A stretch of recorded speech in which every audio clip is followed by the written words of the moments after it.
조선 중종 12년 경상도 안동 땅 깊숙한 곳에 자리한 작은 마을, 달빛이 은은하게 내리는 이곳에 세상이 칭송하는 한 여인이 살고 있었다.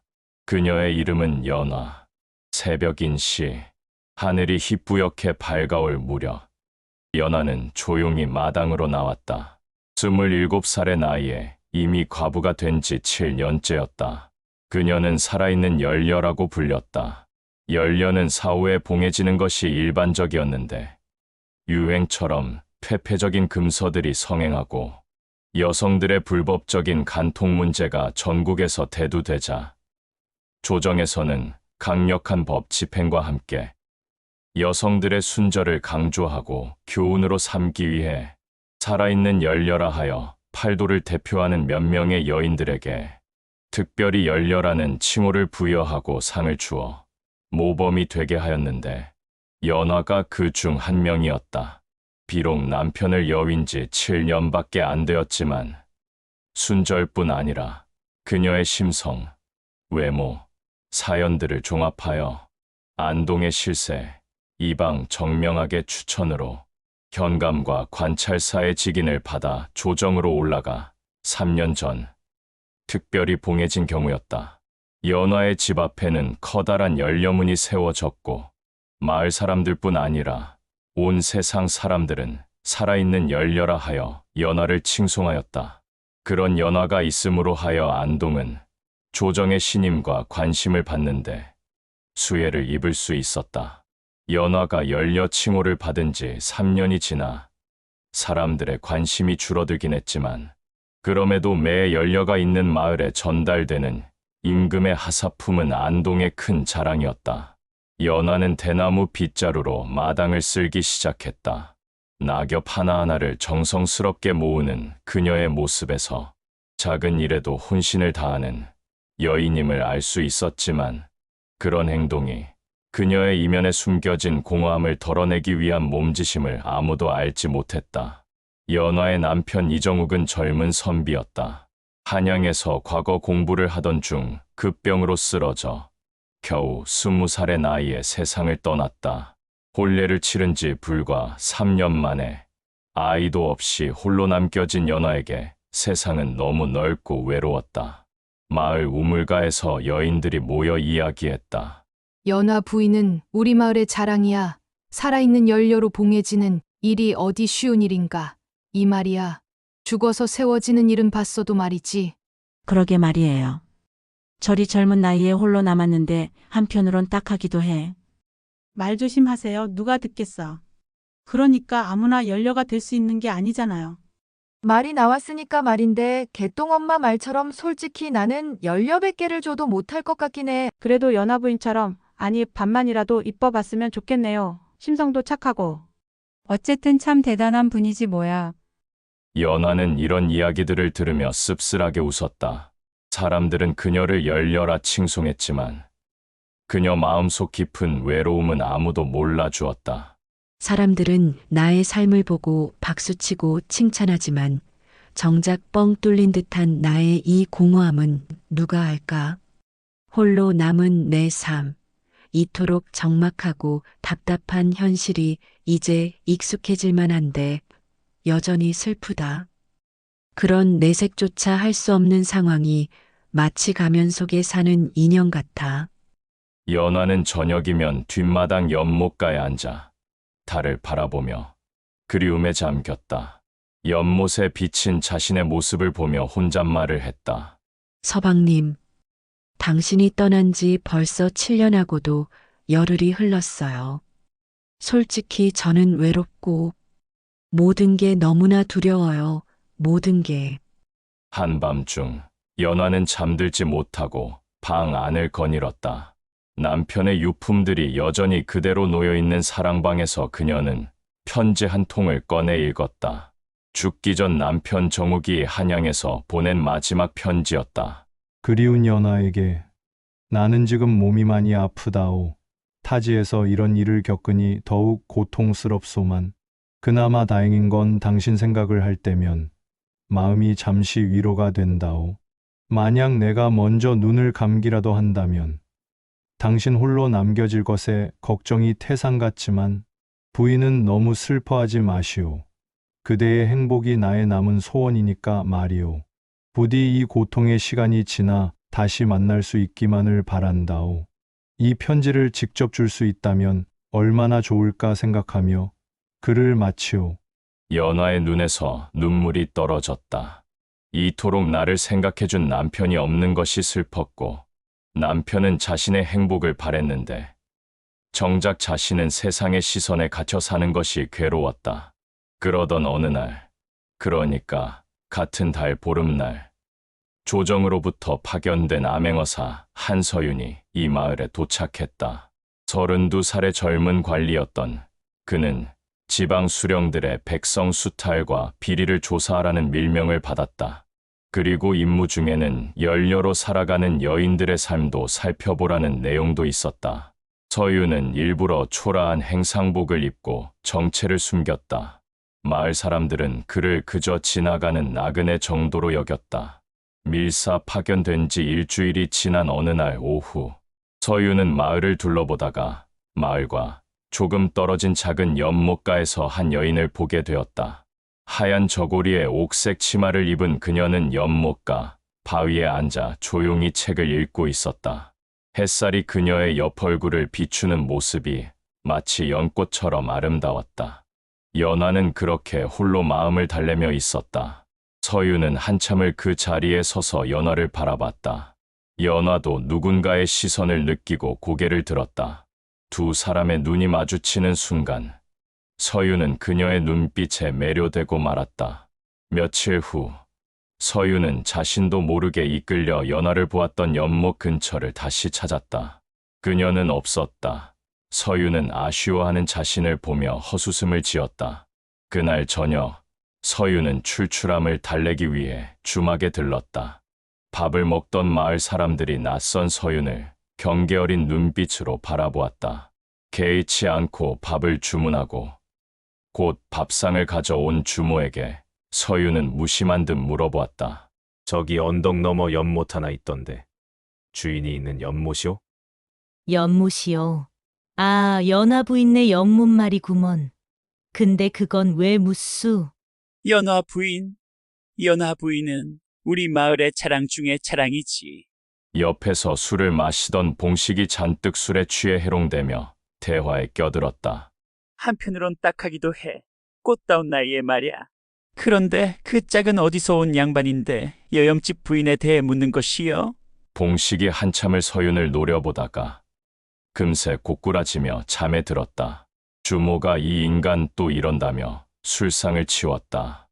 아하, 그 여인이 바로 살아있는 이 마을 연료였구나. 생각보다 너무나 젊은걸. 며칠 후 작은 사건이 일어났다. 아이 하나가 연못 근처에서 놀다가 발을 헛디뎌 물에 빠졌는데 연화가 재빨리 뛰어들어 구하는 일이 있었다. 마침 서윤이 그 모습을 목격했고 끄집어내는데 힘이 부족했던 연화를 도와 아이를 구했다. 연화가 울고 있는 아이를 끌어안으며 다독였다. 괜찮아, 괜찮아, 울지 마, 아가야. 서윤은 아이를 달래는 연화를 보며 아이가 다친 곳은 없는지 물었다. 연화가 서윤을 올려다 보았다. 다행히 괜찮은 것 같습니다. 도와주셔서 감사합니다. 못이 깊지 않아서 망정이지 큰일 날 뻔했습니다. 부인은 괜찮으십니까? 서윤과 연화는 눈이 마주쳤고 연화가 어색한지 고개를 슬쩍 끄덕이고는 아이를 안고 재빨리 자리를 피했다. 연화의 존재를 알게 된 서윤은 최대한 사적인 감정을 피하려 했다. 만에 하나 아주 작은 사적인 감정으로 인해 공정해야 할 어사임무에 판단이 흐려져 문제가 생기면 안 된다 생각했기 때문이었다. 서윤은 나랏녹을 먹고 사는 관리들의 불법 횡령과 횡포 흔적들을 계속 수집해가면서 최근 나라적으로 문제가 되고 있는 음란물 금서들의 암거래, 칠거지약과 삼종지도에 입각한 여인들의 도덕적 해악들도 면밀히 조사해 기록해 나갔다. 그리고 조사라는 명분으로 연화의 주변을 맴도는 일도 점차 잦아졌다. 시간이 될 때마다 연못가에서 책을 읽는 그녀를 몰래 보곤 했다. 어느 날은 저작거리에서 배고픈 사람들에게 먹을 것을 챙겨주는 연화를 보기도 했고, 의원 집에 들러 약재를 구해와 거동이 불편한 집에 찾아가 돕는 사실도 자신의 종자, 팔성을 통해 전해 들었다. 어느 하나 흠잡을 것 없는 연화의 생활을 보면서 서유는 나라가 칭송하는 여인상임을 의심치 않았다. 그러나 연화가 해가 저물고 혼자 있는 시간이 되면 멍하니 하늘을 보거나 깊은 한숨을 연신 내뱉는 모습을 보면서 서유는 그녀의 고립된 삶의 서글픈 심정을 한편으로 이해할 수 있었다. 세상을 대하는 저 여인의 모든 행동에는 흠이 없어 보인다. 하지만 저 깊은 한숨이, 저 공허한 표정이 많은 것을 말해주고 있구나. 세상은 그녀를 완벽한 열녀라, 또 착한 여인이라 하지만 즐거워 보이지 않는 그녀의 눈빛을 나는 볼 수 있다.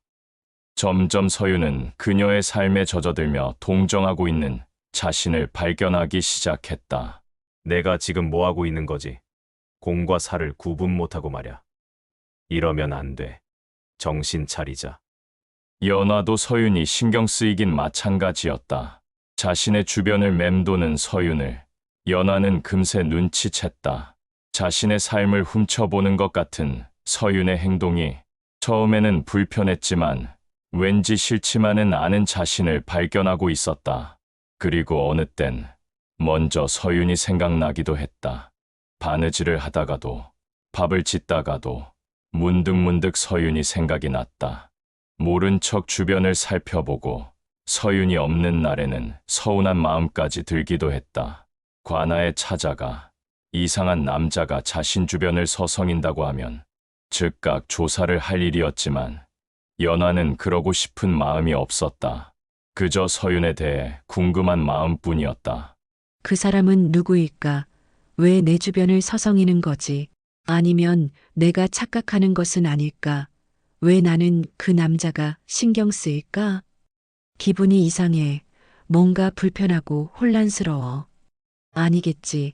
설마 낯선 남자를 내 마음에 두고 있는 건 아니겠지. 연화는 처음 겪는 알 수 없는 상황에 고개를 저으며 스스로 마음을 다독였다. 말도 안 돼, 안 되고 말고. 나는 나라님이 인정해준 살아있는 열녀잖아. 이런 기분이 든다는 게 수치스러워.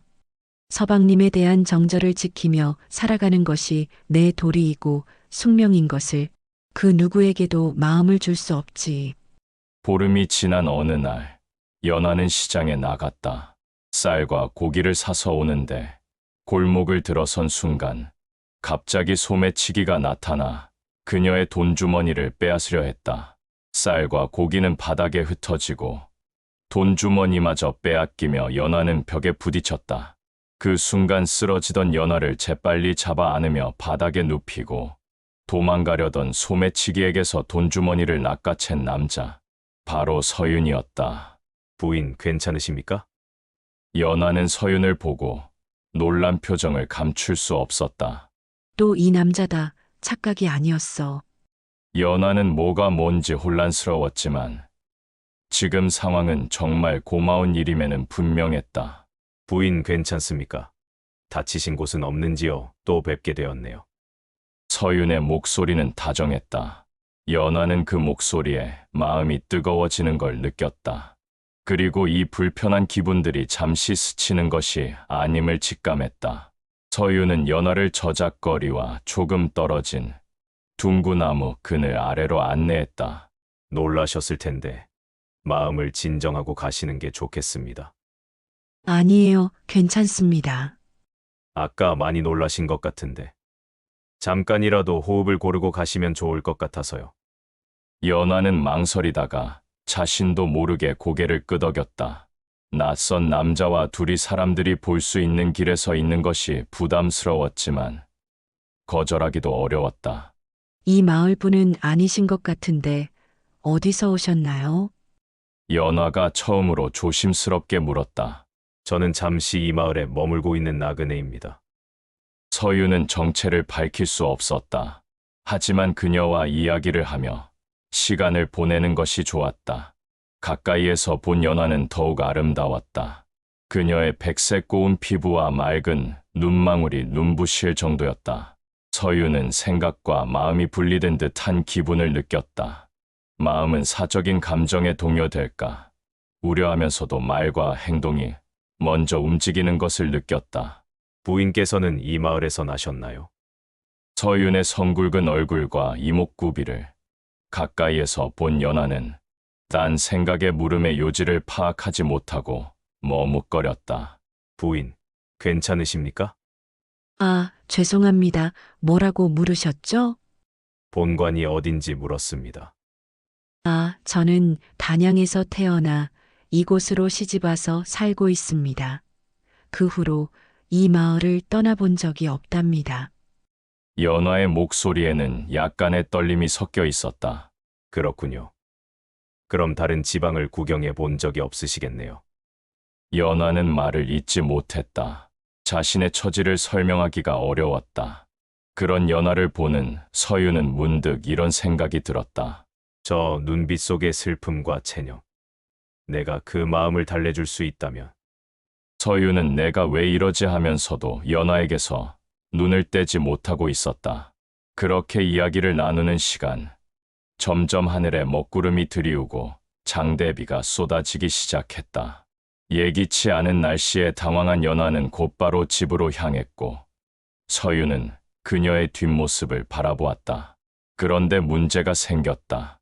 금세 불어난 냇가의 급류로 인해 연하는 돌다리를 건너지 못하고 발만 동동 구르고 있었다. 뒤늦게 온 서윤이 그 모습을 보았다. 비에 젖은 연하는 당황한 표정을 보이며 한숨을 내쉬었다. 부인, 내 등에 업히세요. 비는 더욱 세차게 내렸고 돌다리를 넘은 물살은 더욱 맹렬히 차올랐다. 더 늦으면 둘 다 건널 수 없습니다. 빨리 등에 업히세요. 얼른요. 무릎을 굳혀 재촉하는 서윤을 보며 연하는 고개를 저었다. 그럴 수는 없습니다. 엄연히 남녀가 칠세 부동석인데 어떻게 그럴 수 있단 말입니까? 부인 말씀이 100번 옳지만 상황이 급박하니 드리는 얘기입니다. 잠깐 올 소나기는 아닌 것 같습니다. 비를 피할 곳도 마땅치 않고요. 연하는 냇가를 바라보았다. 그리고 매섭게 불어나는 물살에 다른 방도가 없다는 것을 인정한 연하는 하는 수 없이 서윤의 등에 몸을 실었다. 연하를 업은 서윤은 재빨리 돌다리를 건너기 시작했다. 중간쯤 건넜을까. 세차게 내리는 비에 젖은 연하 얼굴에 홍조가 띄기 시작했다. 그리고 주체할 수 없는 두근거림이 시작되었다. 연하는 혹시나 그 두근거림이 서윤에게 전해질까 숨이 막혔다. 서윤 역시 연하의 가슴과 밀착된 자신의 등 사이로 처음 겪는 짜릿한 기운을 느꼈다. 자신의 발을 휘감는 물살이 전혀 두렵지 않을 만큼 강렬한 느낌이었다. 곧 무사히 냇가를 건넌 두 사람에게 어색한 정막이 흘렀다. 연하는 고맙다는 말만 짧게 남기고 자리를 떠났다. 서유는 비를 맞으며 사라지는 연하를 하염없이 바라보았다. 숙소에 돌아온 서유는 한동안 아무것도 하지 않고 멍하니 있었다. 그런 서윤을 보고 종자 팔성이 무슨 일 있냐며 물었다. 서유는 아무 일도 아니라며 어색한 미소를 짓고는 자리에 누웠다. 서유는 좀처럼 잠이 오지 않았다. 온통 연하의 얼굴과 자신에게 업혔던 그녀의 온기가 천정위로 그려졌다. 그리고 얼마 지나지 않아 마을에서는 소문이 돌기 시작했다. 얘기 들었어? 연하 부인이 그 낯선 남자와 몰래 만난다는데 그게 사실일까? 나도 한번 보긴 했어. 뭔가 이상하기는 했는데 설마 연려 부인이 허튼 짓을 하진 않겠지. 혹시 연하댁에게 말해봐야 하지 않을까? 소문이 더 퍼지기 전에. 연하도 사람들의 시선을 느끼고 있었다. 시장에 나갈 때마다 뒤에서 수근거리는 소리가 들렸다. 그날 밤 연하는 뒷마당에 앉아 깊은 고민에 빠졌다. 사람들이 날 의심하기 시작했어. 더 이상 말이 나오지 않게 거리를 둬야 할 것 같아. 온통 나를 보는 눈이 사방천지에 있잖아. 그러나 숨길 수 없는 연하의 마음은 이미 서윤에게 기울어 가고 있었다. 어찌 이런 시련이 온 걸까? 그리고 이런 감정을 나는 왜 가지면 안 되는 걸까? 그 시각 서윤의 마음도 온통 연하에게로 향해 있었다. 특별히 부여받은 암행은 빈틈없이 수행해야 하지만 연하에 대한 마음은 날로 커져갔다. 서윤은 폭풍에 휘말린 듯한 혼란한 마음을 진정시키며 스스로에게 말했다. 나는 주상전하를 대신해서 특별 임무를 수행하고 있는 암행어사다. 내가 곧 임금님의 얼굴과 다를 바 없다는 얘기가 아닌가. 나의 이 사적인 감정 따위로 주상전하의 얼굴에 먹칠하는 일은 결코 해서는 안 된다. 결코. 그리고 언제든 한양으로 돌아가야 하는 몸. 게다가 연료로 살아가는 연화 부인의 명예에 흠집 또한 낼 수 없는 일이다. 내가 그녀의 평온한 삶을 흔들어서는 안 된다. 밤이 늦었지만 서윤은 종자에게 말을 빌려오라 하여 말을 타고 하염없이 내달리기 시작했다. 얼마나 달렸을까? 그러나 몸부림을 칠수록 늘어가는 연화 생각에 마음이 복잡해졌다. 그래. 일을 마무리하고 조금 일찍 이 마을을 떠나자. 서윤은 마을에 있는 한 연화에 대한 마음을 접을 수 없다는 것을 깨닫고 마을을 떠나기로 방향을 잡았다. 그리고 그렇게 2달의 시간이 흘렀다. 서윤은 마을을 떠나 다른 지방에서 정신없이 일에만 몰두하며 연화에 대한 생각을 지우려 노력했다. 영문을 몰랐던 연화는 서윤이 보이지 않자 다시 마음에 공허함을 느끼며 허탈해졌다. 잠시였지만 서윤에게 느꼈던 좋은 마음이 한순간 꿈이라 생각했다. 그래, 이게 순리였던 거야. 그분은 나에게 있으면 안 될 사람이었어. 그러나 서윤은 시간이 지날수록 연화에 대한 생각이 더욱 선명해짐을 느꼈다. 도대체 어떻게 해야 할지 갈피가 잡히지 않았다. 그런 서윤을 옆에서 보던 팔성이 말했다. 나리, 그러지 마시고 다시 안동으로 돌아가 보시는 건 어떠신가요? 서윤은 흠칫 놀라며 팔성을 바라봤다. 알고 있었느냐? 아니, 그렇게 대놓고 나 힘들어 죽겠다 하시는데 누군들 눈치를 못 챘겠습니까? 팔성은 충직한 종자였다. 의리도 있고 일도 잘했지만 무엇보다 서윤을 향한 충심이 대단한 수하였다. 서윤은 팔성의 말을 듣고 깊은 한숨을 내쉬었다. 인연의 힘은 무서웠다. 연화 역시 서윤에 대한 마음이 시간 갈수록 늘어가는 것을 느꼈기 때문이었다. 서윤에 대한 생각으로 괴로울 때면 근처에 있던 절에 들러 마음을 가다듬고 오기를 반복했다. 그러나 그때뿐 다시 집에 와서 혼자 있으면 서윤에 대한 그리움이 고개를 들었다. 그래, 나는 결국 숭고한 연려가 아니었어. 추악하고 더러운 음녀는 아닐까. 스스로 자신에게 돌을 던지며 연하는 자책하기 일쑤였다. 그 짧은 만남 속에 이토록 강력한 사모함이 싹 틀 수 있다는 것도 놀라웠다. 그래, 이런 게 인연인가 보다. 이토록 식지 않는 내 뜨거운 가슴이 말해주고 있지 않은가. 이게 현실이라면 더 이상 피하고 싶지 않다. 서윤의 표정에는 알 수 없는 결기가 피어나고 있었다. 그리고 며칠 후 서윤은 짐을 싸서 안동으로 향했다. 한편 절에 다녀오던 연화는 산비탈 언덕에 서서 내려다 보이는 안동도성을 바라보았다. 저 많은 집들과 저 넓은 세상에 나만 혼자인 것 같은 이 기분이 너무 슬퍼. 하지만 어쩌겠어. 내 운명은 이렇게 정해졌는걸. 그런 연화를 멀리 밭에서 일하던 여인들이 보고 있었다. 저기 연화 부인 아니야? 오늘도 절에 다녀오시나 보네. 마침 산을 넘어 마을로 접어들던 서윤이 연화를 발견하고는 그대로 얼어버렸다. 마치 자신을 기다리고 있었다는 듯이 서 있는 연화를 보자 서윤의 심장이 요동쳤다. 연화가 인기척을 느끼고 뒤로 돌았다. 서윤이 가까이에 서 있었다. 연화는 다리가 풀렸다. 귀신이 아닐까 생각했다. 연화는 자신이 서윤 생각으로 온통 혼미해져 헛것을 본 것이라 믿었다. 부인, 잘 지내셨소? 연화는 입을 열지 못하고 서윤만 바라볼 뿐이었다. 귀신은 아니시지요. 제가 헛것을 보고 있는 것인가요? 아닙니다. 나는 경주에 다녀오는 길인데 부인께서는 어딜 가는 길이십니까? 날이 저를 놀리시는 건가요? 그렇게 말도 없이 사라져서는 석 달 만에 나타나서는 연화의 입술이 떨렸다.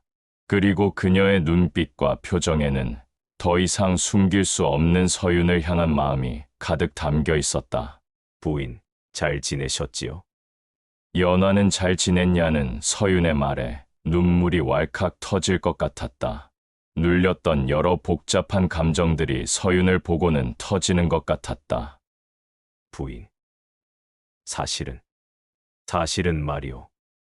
연화는 서윤의 말이 끝나지도 않았는데 눈물을 훔치며 돌아서 산비탈을 내려갔다. 멀리서 연화와 서윤을 보던 마을 여인들은 서로를 바라보며 무언의 눈빛을 나눴다. 며칠 후 저녁, 이방 정명학이 연화의 집을 찾아왔다. 연화 부인, 실례를 무릅쓰고 찾아왔소. 이방 어른께서 무슨 일로 오셨나요? 요즘 부인에 대한 좋지 않은 소문이 동네에 돌고 있는데 혹시 낯선 남자와 가까이 지내시는 일이 있습니까? 연화는 가슴이 철렁 내려앉았다. 그게 무슨 얘기신가요? 그런 일은 없습니다. 연화는 두려움의 즉각 아니라고 부인했다. 정말입니까? 믿어도 되겠습니까? 정명학의 표정이 뱀처럼 표독스러워졌다. 부인, 내 얘기 잘 들으세요. 설령 그런 일이 있어도 없었던 일이 되어야 합니다. 이 문제는 단순히 부인만의 문제가 아니란 점 잘 아실 테죠. 부인께서는 우리 마을의 자랑이시니 만이 하나라도 오해받을 짓을 하시면 안 됩니다. 이방이 돌아간 후 연화는 방바닥에 주저앉았다. 마을 사람들이 자신을 의심하고 있다는 현실이 무겁게 다가왔다. 무엇보다도 정명학이 어떤 사람이란 것을 잘 알고 있었기 때문이었다. 정명학은 온화한 얼굴 뒤에 무서운 얼굴이 있었다. 이 마을 사람들은 정명학의 사람들로 가득했다. 진짜 실세는 군수가 아니라 이방, 정명학이라는 사실을 알만한 사람들은 알고 있었다. 온화한 미소를 띠다가도 자신의 입신에 문제가 생기거나 원하는 대로 일이 안 되면 무슨 일이든 할 사람이었다. 그런 정명학이 자신을 추천하여 연려 칭호도 부여받은 것이었고 연화가 연려로 살아가는 것은 단순한 개인의 영예뿐 아니라 정명학과 무리들의 정치적 입지에 힘을 실어주는 요소 중 큰 비중을 차지하는 일이었다. 어쩌면 정작 연화 자신은 이런 삶을 원한 게 아니었으리라. 그 후 연화는 돌아온 서윤을 또 다시 피하기 시작했다. 시장에 나가는 시간도 바꾸고 연못가에도 나가지 않았다. 서윤은 그녀가 자신을 피하는 것을 눈치채고 상심했다. 혹시 자신 때문에 그녀가 곤란해진 건 아닐까 싶어서 신경이 쓰였다. 그녀가 나를 피하고 있다. 다시 돌아온 것으로 더욱 그녀에게 부담을 주고 있는 것은 아닐까. 하지만 이대로 포기할 수는 없다. 쉽게 포기할 일이었다면 다시 돌아오지도 않았을 거야. 서윤은 더 이상 미룰 수 없다고 생각했다. 임무도 거의 끝나가고 있었고 곧 한양으로 돌아가야 했기에 연화를 만나야 했다. 서윤은 마음의 결정을 이미 내리고 있었다. 그녀와 함께 할 수 있다면 어사직도 내려놓을 요량이었고 그녀가 원한다면 야반도주라도 하겠다는 심정이었다. 밤이 깊어 사람들이 잠에 들 무렵 서윤은 숙소를 나섰다. 연화의 집으로 향하는 길이 유난히 어둡고 멀었다. 연화 부인, 안에 계신가요? 잠자리에 들었던 연화가 서윤의 목소리에 즉각 반응하며 몸을 일으켰다. 연화의 눈동자가 심하게 흔들렸다. 다시 심장이 쿵쾅대기 시작했다. 연화는 호흡을 가다듬고 일어나 밖으로 나갔다. 두 사람이 서로를 봤다. 그 누구도 먼저 말을 하지 않고 한참을 바라보기만 했다. 달빛을 가린 짙은 구름이 점차 걷혔다. 이 밤에 무슨 일이세요? 누가 보면 어쩌시려고요? 꼭 하고 싶은 말이 있어서 무례를 범하면서까지 이렇게 찾아왔습니다. 두 사람은 인적이 없는 연못가로 갔다. 달빛이 연못에 비쳐 은빛 길을 만들고 있었다. 서윤이 먼저 입을 열었다. 부인, 먼저 제 정체를 밝히겠습니다. 저는 조정에서 파견된 암행어사 한서윤이라고 합니다. 연화가 너무나 놀란 표정을 지으며 말했다. 그게 무슨 말씀이신가요? 암행어사라니요. 그럼 나리께서는 미안합니다. 속이려고 한 것은 아니라오. 이제 곧 임무를 마치고 한양으로 올라가야 하는데 떠나기 전에 꼭 드리고 싶은 말이 있어서 이렇게 찾아왔습니다. 서윤은 잠시 망설이다가 용기를 냈다. 제 임무 중에는 사실 살아있는 열녀의 삶을 들여다보라는 전하의 특명도 포함되어 있습니다. 제 사적인 감정으로 이를 그르칠까 하여 3달 전 말없이 떠나보기도 했으나 확실하게 알게 되었답니다. 내가 부인을 얼마나 사모하고 있는지 말입니다. 연화의 표정이 점점 더 굳어져 갔다. 나리, 돌아가세요. 못 들은 얘기로 하겠습니다. 부인도 저에게 마음 두고 계셨던 것 아니었나요? 처음 연못가에서 뵙던 그 순간부터 당신의 모든 것이 제 마음을 사로잡았습니다. 당신의 선량함, 당신의 강인함, 그리고 당신 눈빛 속 깊은 외로움까지도 연모하고 있다는 말입니다. 나리, 지금 제 심정이 어떤지 아십니까? 하루에도 수백 번 회오리치는 마음을 다잡기 위해 할 수 있는 모든 것을 하고 있습니다. 안 된다는 거 누구보다 잘 아시지 않습니까? 부인, 내가 다시 여기까지 왔을 때는 죽을 각오도 없이 왔겠습니까? 아니요. 저조차고 임금님의 성은을 깨고 이 마을의 질서를 깨고 나리의 앞날까지 망칠 수는 없는 것이지요. 저조차고. 서윤은 더 이상 말을 잇지 못했다. 안쓰러운 연화를 말없이 보다가 천천히 다가가 그녀를 안아주었다. 그 마음 헤아려 주지 못해서 미안하오. 거쳤던 구름이 다시 달을 가렸다. 사방이 온통 검게 물들었다. 달빛이 은은하게 내리는 연못가에서 연화는 서윤의 품에 안겨 한참을 울었다. 7년간 얼음처럼 차갑게 얼어있던 그녀의 마음이 그의 따뜻한 품속에서 서서히 녹아내렸다. 나리. 연화의 목소리는 떨렸다. 괜찮습니다. 지금은 아무 말하지 않으셔도 됩니다. 서윤이 연화의 얼굴을 두 손으로 감쌌다. 이미 당신의 마음은 알고 있으니까요. 달빛이 두 사람을 은빛으로 물들였다. 그렇게 시간이 한참 흘렀다. 시간이 갈수록 서윤의 마음은 더욱 확신에 찼다. 서윤의 눈빛에 더 이상 망설임이 없었다. 부인, 그럼 이렇게 하면 어떻겠습니까? 먼저 한양에 올라가 조정의 보고를 마치고 올 것이오. 그리고 당신과 함께 이곳을 떠나겠소. 아무도 우리를 찾을 수 없는 곳으로 말이오. 연화의 눈에 여전히 망설임이 있었지만 서윤의 품에 안긴 시간이 그녀의 마음을 설득하기에 충분했다. 그럴 수 있을까요? 정말로? 내가 어사라는 것을 잊으셨소. 새로운 신분을 만드는 것쯤은 어렵지 않소.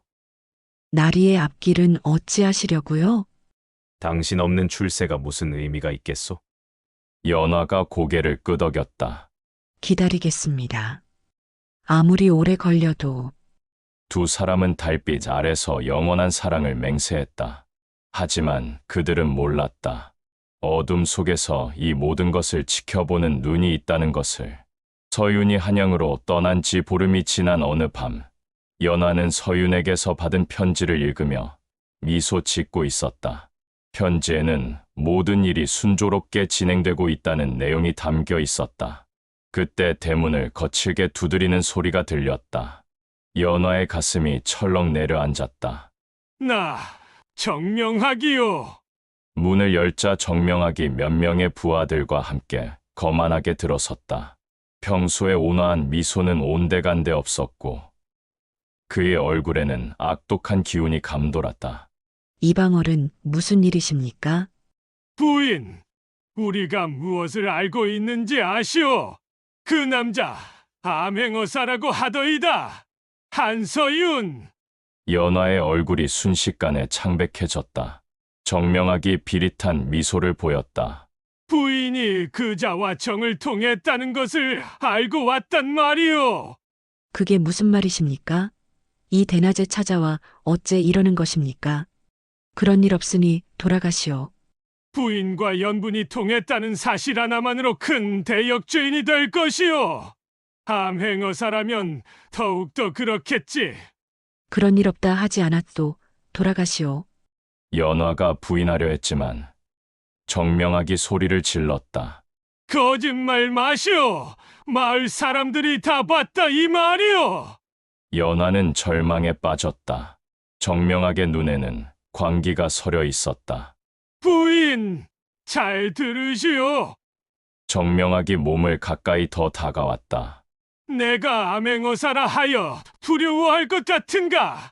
이 지방에서는 내가 임금이고 내가 암행어사란 말이야.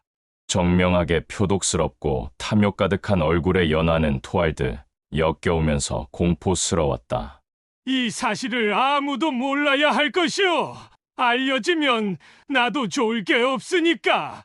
다시 그 자가 이곳으로 내려올 테지.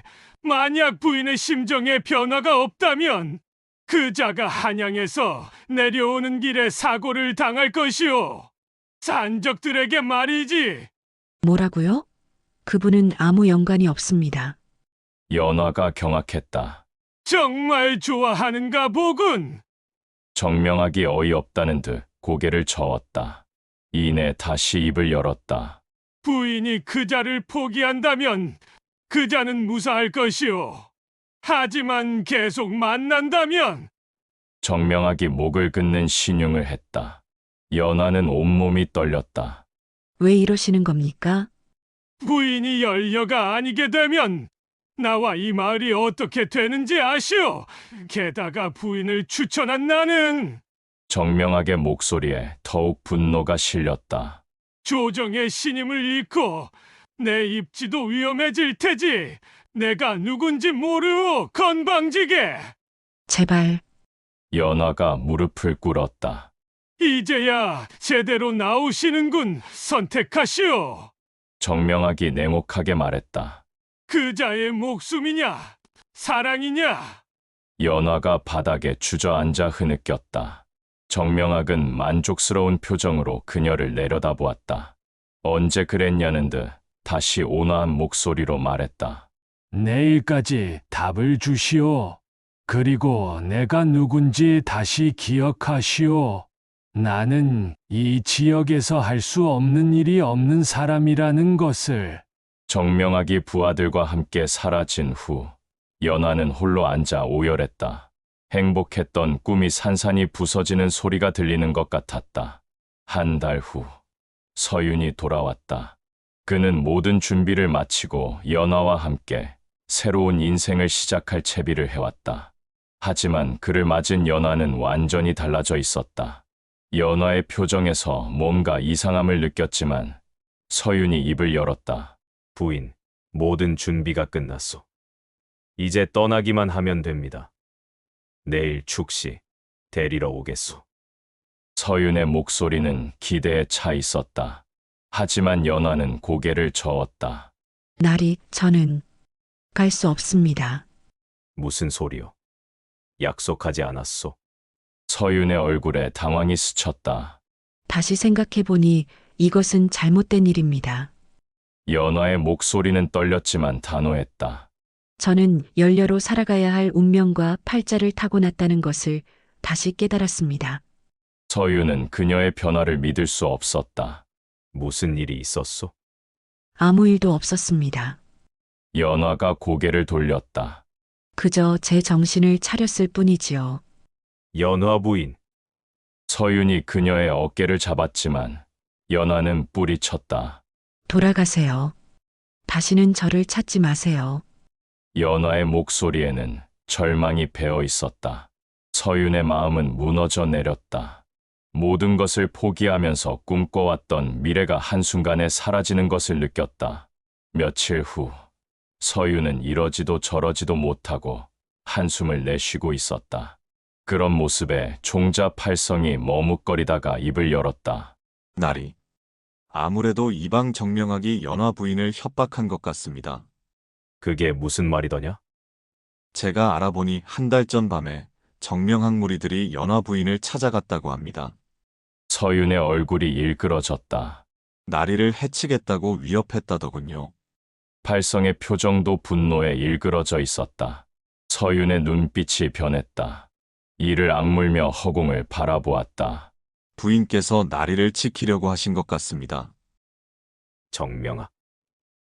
감히. 서윤의 표정이 얼음장처럼 차갑게 변했다. 그날 밤, 서윤이 정명하게 집으로 향했다. 산길에 들어서 한참을 걷던 서윤은 인기척에 걸음을 멈췄다. 서윤은 금세 누군가 주변에 몸을 숨기고 있다는 사실을 눈치챘다. 누구냐? 달빛도 구름에 가려진 어둠 속에서 누군가 모습을 드러냈다. 시야 거리까지 다가오자 서윤은 그를 알아봤다. 서윤의 목소리가 어둠을 가르며 울려 퍼졌다. 정명아. 처음 뵙겠습니다, 나리. 자신을 마치 기다렸다는 듯 알아본 정명학의 서윤은 표정이 굳어졌다. 정명학이 가식적인 미소를 지었다. 그렇지 않아도 기다리고 있었는데 말입니다. 두 사람은 한참 동안 서로를 노려봤다. 눈빛 보니 내가 누군지도 알고 있는 것 같군. 정명학의 눈썹이 살짝 올라갔다. 내려간다. 헛웃음을 치며 서윤이 어사 출두령을 꺼내들었다. 나는 암행어사다. 그대의 모든 비리를 파악하였을 뿐 아니라 하급 관리 따위가 나라에서 내려보낸 현감마저 아래로 두고 권력을 휘두르는 대역죄를 짓고 온 것도 파악했다. 어사패의 위험이 어둠 속에서도 빛났다. 그러나 정명학의 표정에 변화가 없었다. 오히려 비웃는 듯한 표정을 보였다. 그렇습니까? 나리. 내 이놈, 감히 임금님의 어명을 능멸하는 것이더냐? 서윤의 목소리에는 심판관의 위엄이 실렸다. 그러나 정명학은 전혀 동요하지 않고 입을 열었다. 연화 부인하고 얘기가 잘 안 됐나 봅니다. 뭐라? 나는 다른 건 모르겠고 내가 사는 동안 불편한 상황은 없었으면 좋겠소만 걸림돌이 되는 건 참을 수 없어서 말이오. 정명학이 뒤를 돌아보자 나무 사이로 숨어있던 수십 명의 사내들이 몸을 드러냈다. 서윤이 어이가 없다는 듯 그들을 바라보았다. 이제야 확실해지는군. 그동안 이쪽 지방에 파견된 어사들의 행방이 묘연했던 이유를 말야. 그렇습니까? 그중 제일 사리분별 못하는 건 나리인 것 같군요. 어쩌다 연려 부인에게 마음을 빼앗겨 창창한 앞날을 버리셨을꼬. 이게 다 나리께서 자초한 일이니 억울해 마시고 잘 가시오. 정명학이 시선을 주자 낯을 든 사내 한 명이 서윤을 향해 달려들었다. 서윤은 비웃듯 그들을 노려보았다. 낯을 든 자객이 서윤의 목을 겨누려는 그 순간 어디선가 날아온 굵은 화살이 사내의 얼굴을 관통했다. 사내는 그대로 고꾸라지며 즉사하였다. 예상치 못한 정명학이 놀라 서윤을 바라봤다. 내가 내 놈 비리 하나 조사하러 온 줄 아느냐? 당황한 정명학이 한 걸음 뒤로 물러서며 사내들에게 시선을 주자 여럿이 서윤에게 덤벼들었다. 하지만 곳곳에서 날아온 여러 발의 화살들이 순식간에 사내들을 쓰러뜨렸다. 화살들이 날아온 사방의 어둠 속을 보고는 정명학이 공포에 질려 입을 열었다. 나리, 몰라 뵀습니다. 잠깐만 제 얘기를. 협의를 하시죠, 협의를. 정명학이 떨리는 표정으로 말했다. 그 여자 때문에 나리의 앞길까지 망치실 건가요? 오사나리가 연려와 정분이 났다고 소문이라도 나면 나리도 좋을 것은 없으실 게 뻔하지 않소? 어리석은 놈이로구나. 이 상황에 협박하는 것이더냐? 협박이라니요, 나리와 연화 부인을 이어줄 묘책에 대해서 드리는 말씀입니다. 정명학의 눈빛에 비열함이 가득했다. 서윤이 말없이 정명학을 바라보았다. 구름이 달빛을 가리기 시작했다. 1년 후 한양의 궁궐 안 임금과 서윤이 산책을 하고 있다. 알 수 없는 자로구나. 대사헌 자리를 준다 하여도 마다하고 판서 자리를 준다 해도 마다하니 서윤 내 의중이 궁금하구나. 전하, 소인은 그럴 제목이 되지 못하나이다. 그냥 고향에 내려가 물고기나 잡으며 살고 싶은 마음이 클 뿐입니다. 아니, 그 어렵다는 급제를 하고서 이제 한창 정사를 펼칠 나이에 낙향하는 정승 같은 얘기를 하고 있는 게 정말 희한한 자로다. 제가 해주소서. 그래. 그렇게 원한다니 허락은 하겠다만 언제든 이 힘이 필요할 때는 내가 널 부르겠노라. 서윤은 임금에게 몸을 숙여 인사를 했다. 그리고 한 달 후 부산포 작은 마을에 서윤이 모습을 드러냈다. 바닷가 해안에 인접한 크지 않은 초가집으로 서윤이 들어서자 부엌에서 인기척을 느낀 한 여인이 밖으로 나왔다. 연화였다. 두 사람은 말없이 서로를 바라보며 벅찬 표정으로 미소를 보였다. 곧 연화가 서윤에게 다가가 그의 품에 안겼다. 한편 연화가 살던 안동 마을의 우물가에는 여인들이 빨래를 하며 대화를 나누고 있다. 이박나리가 요즘은 도통 힘을 못 쓰네. 날아가는 새도 그 양반 무서워 스스로 떨어졌을 정도였는데 말이야. 그러게 말이에요. 덕분에 마을이 평온해졌지 뭐야. 그때 저 멀리에서 여러 명의 낯선 사내들이 지나가는 게 보였다. 저기 못 보던 사람들인데 누구예요? 아, 오늘 연화 부인 열려문. 글귀를 바꾸기 위해 현에서 보냈다네요. 정말 대단해. 그러고 보면 연화 부인은 자결하면서까지 정조를 지킨 꼴이 된 거잖아. 그러면 뭐 해요? 그 놈의 정조가 뭐라고? 시신이라도 찾았어야 했는데 그 물살에 몸을 던졌으니 찾을 수 있나 뭐. 유서라도 있었으니 망정이지. 그렇게 서윤과 연화는 당시 완전 범죄에 성공하며 시대의 금기를 깬 사랑을 하였다는 이야기였다. 감사합니다. 구독과 좋아요는 창작하는데 큰 힘이 됩니다.